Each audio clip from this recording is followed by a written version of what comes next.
digital memory system. So let's start the session. Let's see the outline for today's session. Firstly, we see about DMS.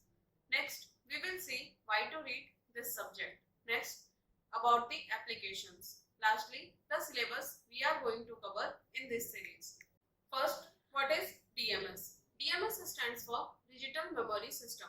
Firstly, defining what is memory, where we can store information temporarily or permanently. For example, our brain.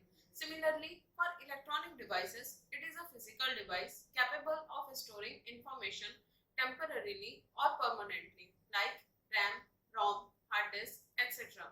And what is digital memory system? Digital electronic devices, that is, the devices working on digital systems, which are used for digital data storage, are known as digital memory systems. Why to read this subject? This subject deals with the basics of digital systems.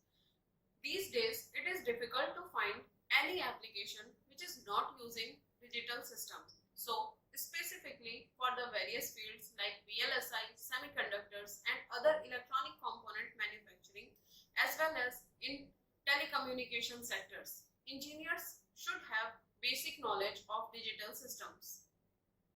Applications of it.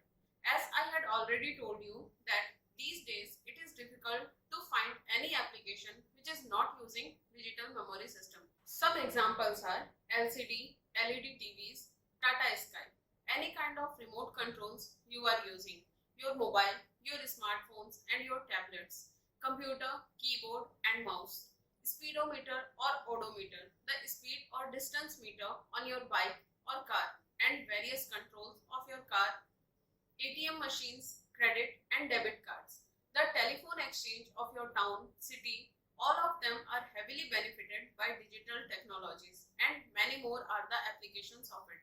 Course outline for this series: basics of digital system, sequential circuit design, and then we will switch to memory units like RAM, ROM, PLA and cache memory. In basics of digital memory system, we are going to cover about digital circuits. A digital circuit is a circuit in which we build devices with two well-defined states. The circuit can process information which is represented in binary form. Digital circuits can be divided into two types. First is combinational circuit and second one is sequential circuit. In logic gates section, we are going to cover about various gates like AND gate, OR gate, NOR gate, NAND gate, XOR gate, XNOR gate, etc. In flip-flops, we are covering RS flip-flop, clock RS flip-flop, JK flip-flop, D flip-flop, T flip-flop, etc. In sequential circuit design, we are going to cover how to design a simple sequential circuit like flip-flop. But before that, we have to know about various types of clock pulses, race around problems and their solutions.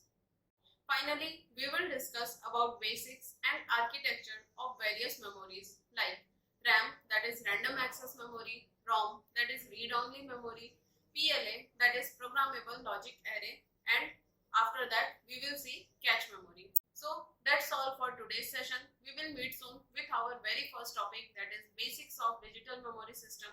Please like, share and subscribe our channel so that you will get notifications for the next upcoming videos. Thank you for watching the video.